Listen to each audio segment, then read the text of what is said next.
the sun, wishing I could write my name on it when you call. Saya akan menjelaskan tentang latar belakang revolusi Indonesia. Latar belakang revolusi Indonesia mencakup kondisi awal Indonesia sebelum dan selama periode revolusi yang mempengaruhi perjuangan kemerdekaan. Yang pertama, tentang penjajahan Belanda. Sebelum revolusi, Indonesia telah berada di bawah penjajahan Belanda selama berabad-abad. Belanda menguasai dan mengambil sumber daya alam Indonesia secara besar-besaran, sementara penduduk setempat sering menderita akibat kebijakan kolonial yang merugikan. 2. Pergerakan nasional. Pada abad ke-20, muncul pergerakan nasional di Indonesia yang bertujuan untuk mengakhiri penjajahan Belanda dan mencapai kemerdekaan. Organisasi-organisasi seperti Budi Utomo dan Serikat Islam memainkan peran penting dalam membangkitkan kesadaran nasional. Keterlibatan Jepang. Selama Perang Dunia Kedua, Jepang menduduki Indonesia menggantikan Belanda sebagai penguasa. Mereka menjanjikan kemerdekaan Indonesia, meskipun dalam praktiknya mereka juga belum mengambil sumber daya dan tenaga kerja Indonesia untuk kepentingan perang mereka. 4. Proklamasi kemerdekaan. Setelah Jepang menyerah pada 1945, Soekarno dan Hatta mempromosikan kemerdekaan Indonesia pada 17 Agustus 1945.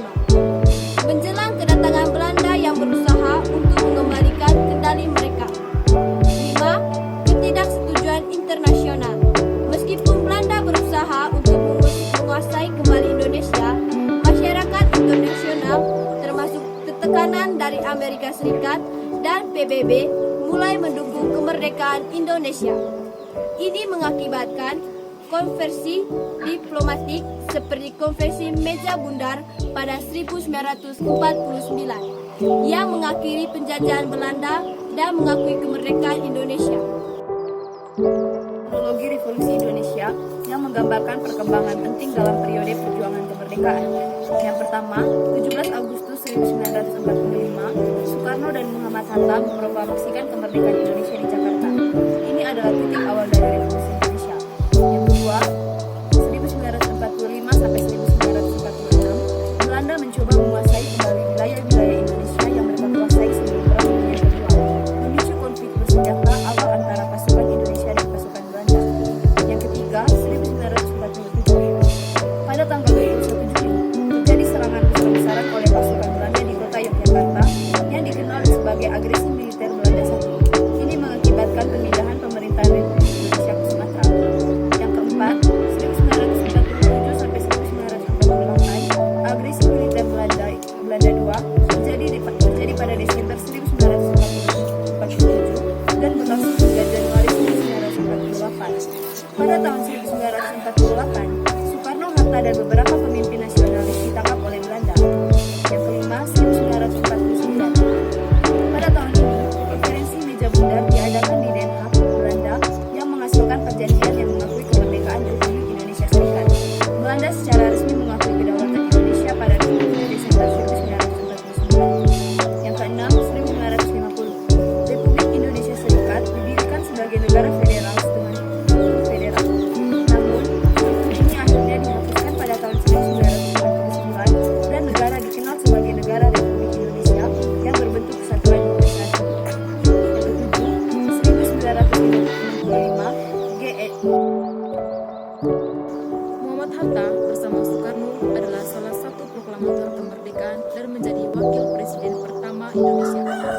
Dia juga memainkan peran penting dalam merumuskan dasar-dasar ekonomi dan politik negara baru. Yang ketiga, Sultan Syahrir 1909 sampai dengan 1966. Syahrir adalah seorang intelektual dan politis yang menjadi Perdana Menteri pertama Indonesia setelah kemerdekaan. Dia terkenal karena pandangan moderatnya dan peran dalam membentuk pemerintahan awal Indonesia.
pertama revolusi. Dia juga menjadi salah satu pemimpin Partai Komunis Indonesia. Yang kesembilan, Chu Nyak Hien 1865 sampai dengan 1908. Chu Nyak Hien adalah seorang pahlawan nasional yang memimpin perlawanan Aceh melawan penjajahan. Meskipun perjuangannya terjadi sebelum revolusi Indonesia, ia tetap dihormati dalam sejarah perjuangan kemerdekaan.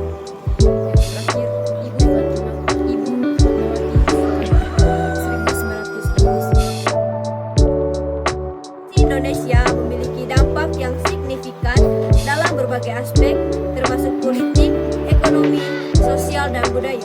Berikut ada beberapa dampak utamanya. Yang pertama, politik. Kemerdekaan. Revolusi Indonesia mengakhiri penjajahan Belanda dan membawa kemerdekaan bagi Indonesia pada tahun 1945. Pembentukan negara. Pembentukan negara Republik Indonesia dengan Pancasila sebagai dasar negara dan Undang-Undang Dasar 1945 sebagai konstitusi. Pembentukan sistem politik. Pemilihan umum, pembentukan partai politik, dan sistem demokrasi menjadi ciri utama dalam politik Indonesia setelah revolusi. Kedua, ekonomi. Perubahan struktur ekonomi.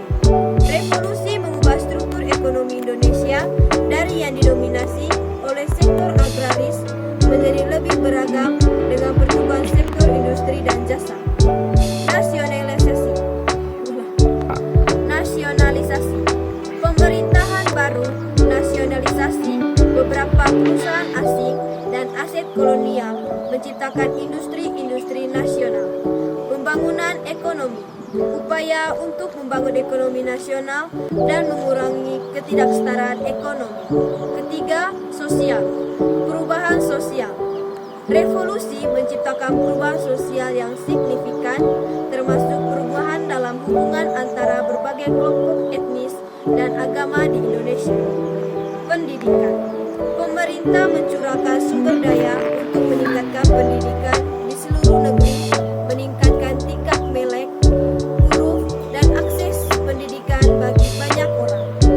Kesetaraan sosial. Upaya-upaya untuk meningkatkan kesetaraan sosial melalui program-program seperti kesehatan dan perumahan. Keempat, budaya. Identitas nasional. Revolusi membantu membangun identitas nasional Indonesia yang kuat dengan bahasa Indonesia sebagai bahasa nasional dan berbagai unsur